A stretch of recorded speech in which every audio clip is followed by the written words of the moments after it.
Thank you very much. Yes. Starting out for Hunza, the happy valley of Hunza, which not many travelers have seen.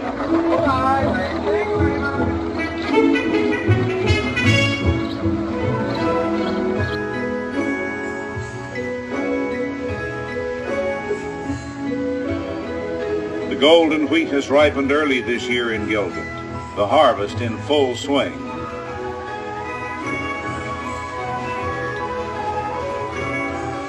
Since the dawn of agriculture, man has threshed his wheat and barley like that. Primitive? Oh yes, but still effective.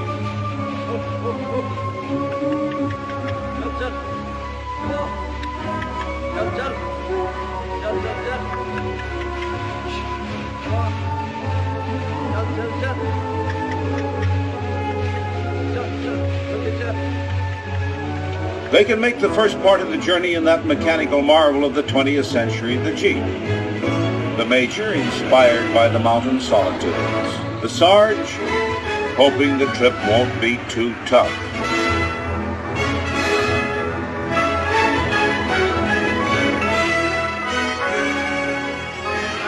The road is rough, so explains Colonel Atola, but Allah is merciful, so why worry? Mustafa, our Hunza driver, knows every turn of the road, every inch of the way, every loose rock, why he could drive this mountain trail with his eyes closed. But don't you dare close your eyes, Mustafa.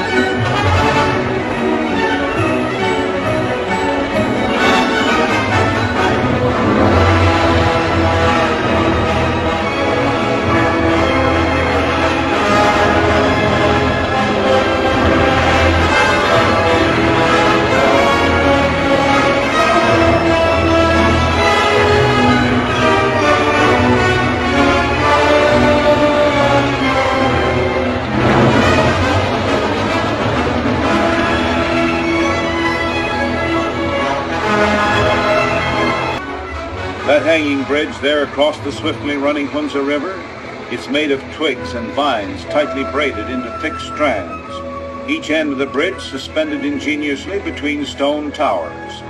Getting across requires the skill of an aerial acrobat.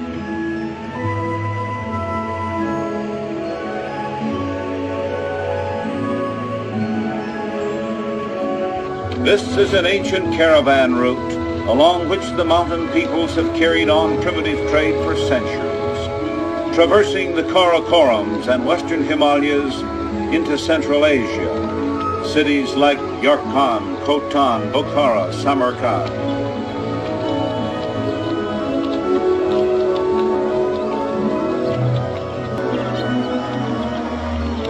The Jeep Trail here, a wonder of primitive engineering.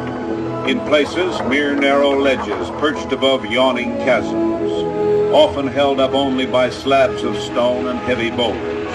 No mortar, just gravity holding up the road, that is, until rains and landslides take out a mile or two. And then travelers sometimes are trapped for weeks.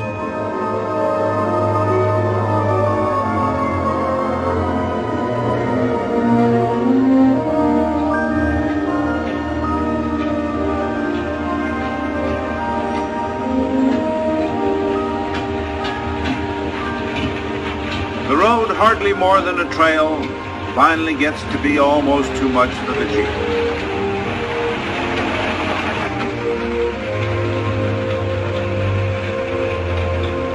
Here they stop in awe. Looming before them, Rakaposhi, goddess of the snows, 25,500 feet high, one of the tallest in the Karakoram.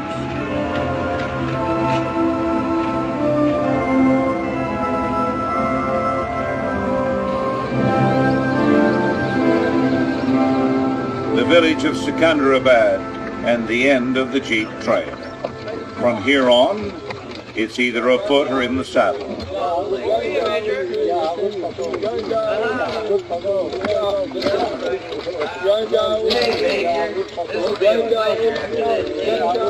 The Hunza version of the slingshot, a pebble taking the place of an arrow, accurate and deadly.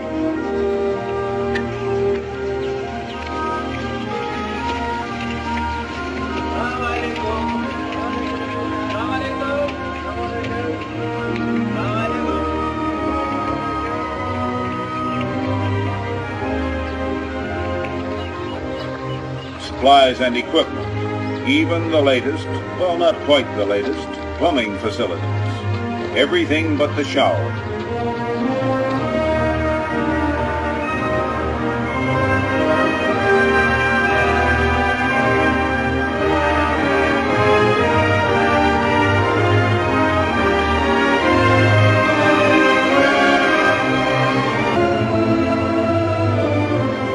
Small Central Asian horses are bred especially for trail work and endurance. Sure-footed, they know their way around the dizzy canyon walls.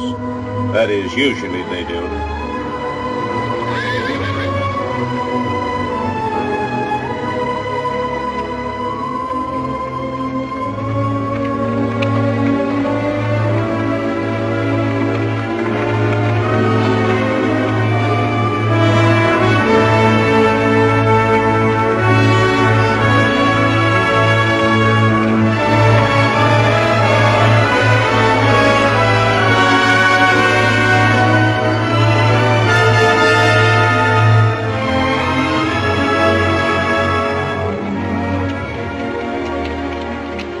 Long day, the sun beating down, and the Sarge is tired.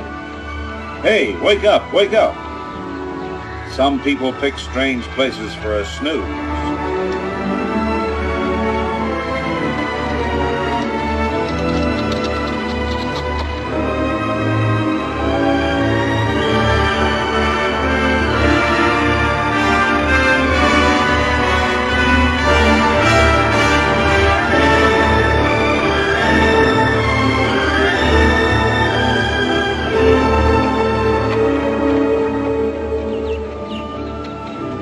Signs of habitation, an aqueduct overhead, precious water channeled into the few villages along the trail.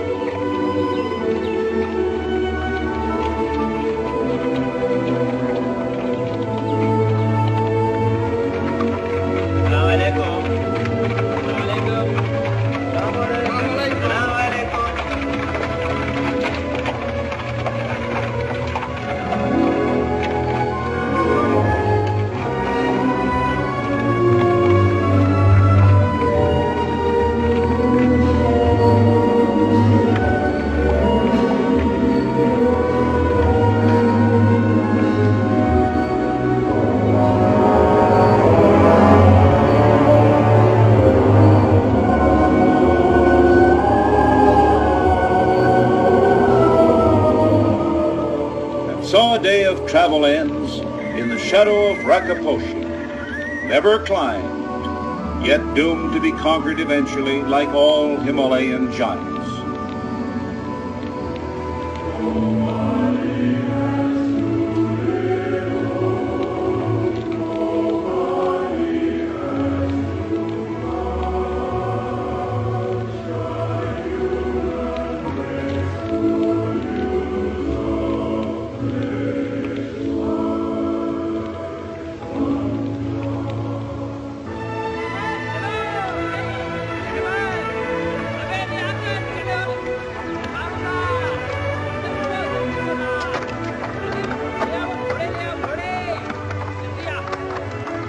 So the long days of travel continue in order to reach Baltic, capital of Hunza.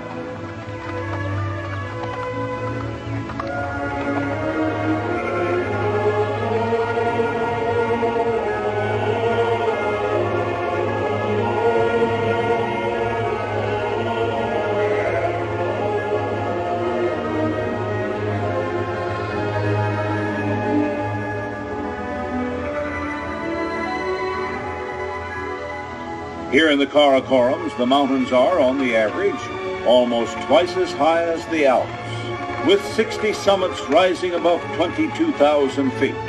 Rakaposhi has one wall that drops 19,000 feet from the summit to the valley floor.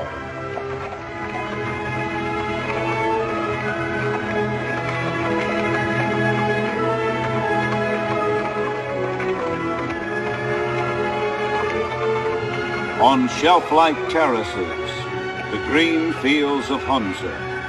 There at the far end of the valley, Baltic, the Hunza capital, still another day away.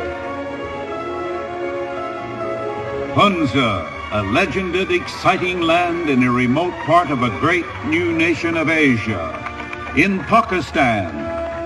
Ah, this could be it, a land of escape, far from the hustle and bustle of the modern world, if you're in search for paradise.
Too steep for riding, but leave it to the Sarge to find a way.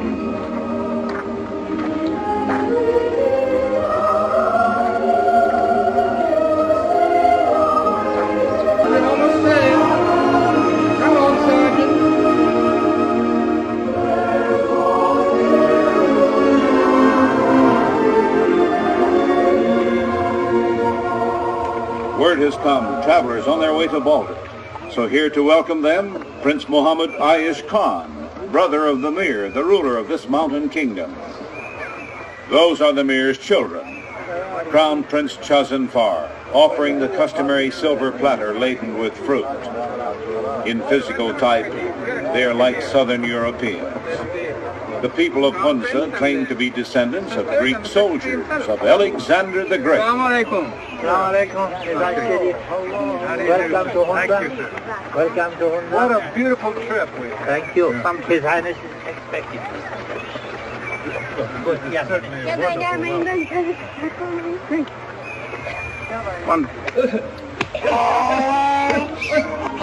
The Royal Palace, designed by the Mir himself, built by native craftsmen of the granite and timber of the Hunza Valley.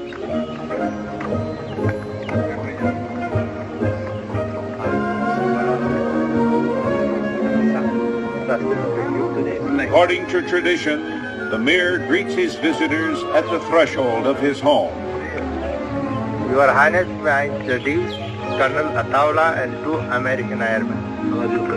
Glad to meet you, Your Highness. Thank you very much. How do you do, Your Highness? How are you? Welcome to Hunza, please. Please. Thank you. Legend is that the Mirs of Hunza are descended from Alexander the Great himself.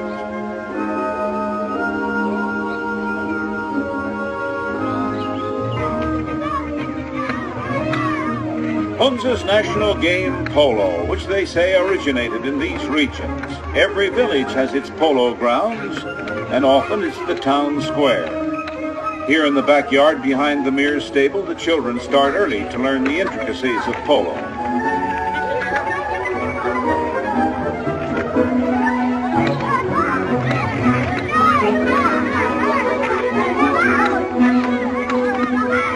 My kingdom for a horse might well be the cry for these youngsters, and sometimes it would be easier on the toes.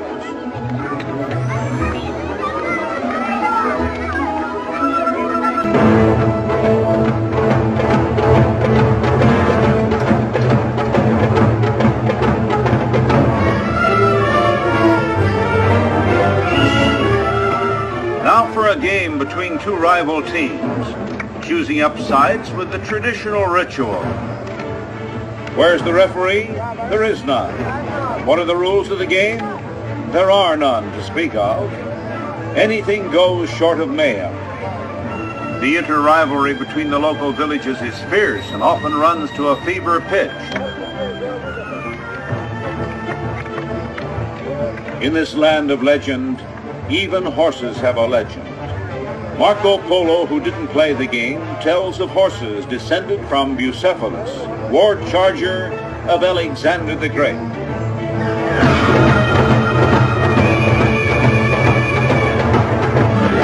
The Mir riding at full tilt.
Catch the ball in flight, and you can carry it or pass it to a teammate to carry across the goal line.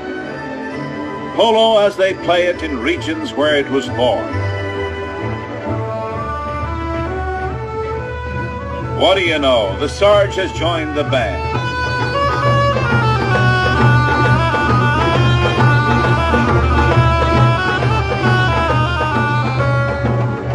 Meanwhile, back in the Mir stable,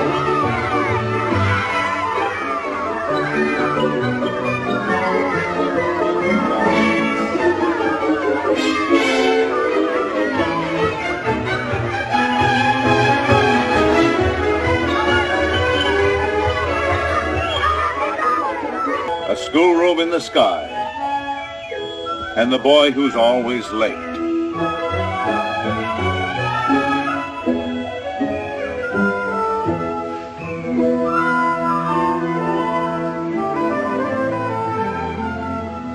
The school, sponsored by the Aga Khan, spiritual leader of the Ismailia sect of Islam, to which the Hunza people belong. 4 languages taught: English, Urdu, common in parts of India, Persian, and Arabic. Burushaski, their own Hunza language, is a mystery tongue and has no writing. 4 versions of 5 words: horse, dog, water, sky, bread. Silar अंग्रेजी उलो water, Urdu उलो पानी, फारसी उलो अरबी उलो mind, शाबाश। अंग्रेजी उलो आसमान है sky, उर्दू उलो आसमान, फारसी उलो आसमान, अरबी उलो समाई, शाबाश। अंग्रेजी उलो शपीकर bread, उर्दू उलो रोटी, फारसी उलो नान, अरबी उलो खुब्जुन, शाबाश। इसहाक, Horse, घोड़ा, as, फरस, शाबाश। Mumtaz, dog, School days at Hunza Hieroglyphic High under headmaster Sultan Ali. Of work they have their share, like children everywhere. When they're not learning ABCs or arithmetic in Hunza'ese, they're playing games or climbing trees. They're stubbing toes and skinning knees, or getting stung by bumblebees in Hunza,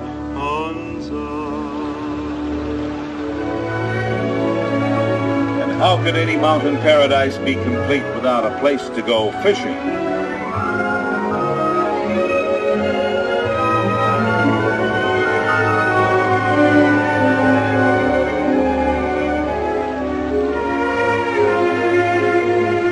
Hey, son. Look here. I caught one.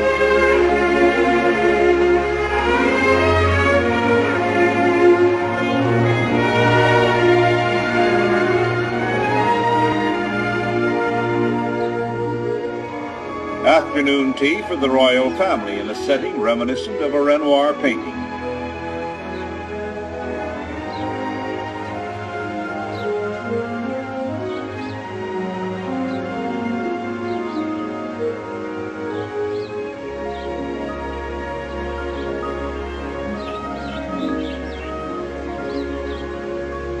The Mir's wife, the Rani, only recently emerged from Purda, the veiled seclusion of the Orient, never before photographed. The Mir, educated at English-type schools in Gilgit and Rawalpindi. Some years ago, at the invitation of the Aga Khan, the Mir traveled to Europe. His dream now, America.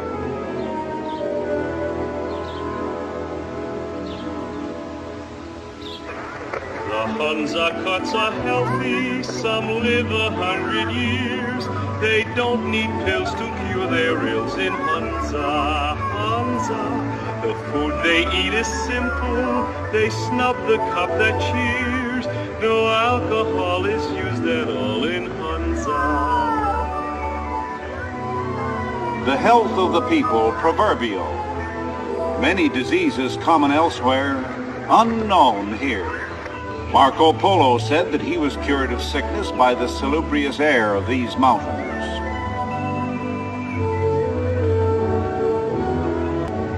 The Hunza Kuts produce nearly everything they need. The valley self-sustaining.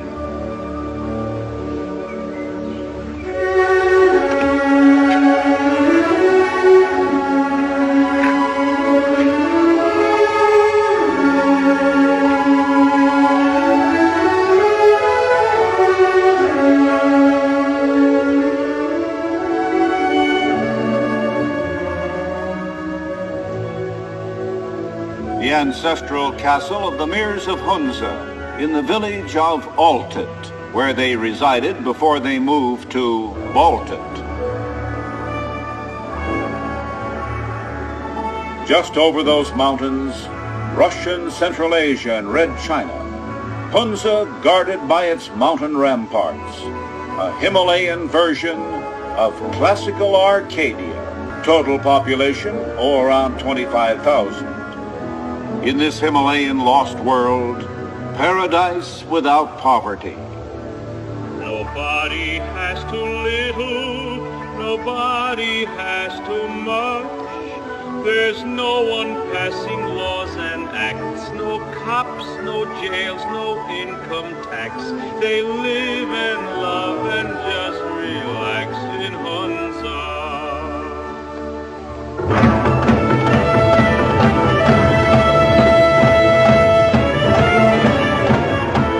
To honor his guests, the Mir holds a ceremonial durbar. Outdoors, simple, in keeping with his country's economy. Look, back there above the Mir's dais, the curling twisted horns, the Ovis poli, named for Marco Polo. The longer V-shaped horns, the ibex.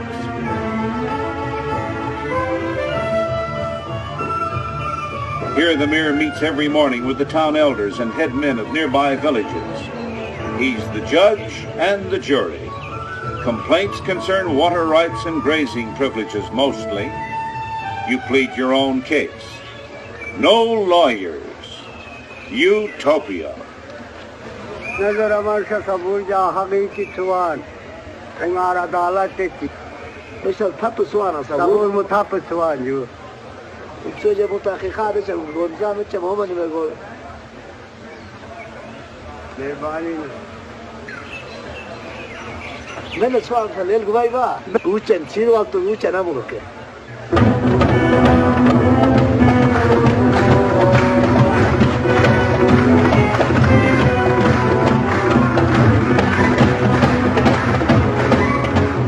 These Hunza Gilgit-Baltistan, some of them, are the chief men of the villages. A sword dance that recalls the time when the people here were wild raiders and looters. Like a page out of half-forgotten Hunza history.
As they depart, our seekers for a land of escape say, yes, indeed, this could be it.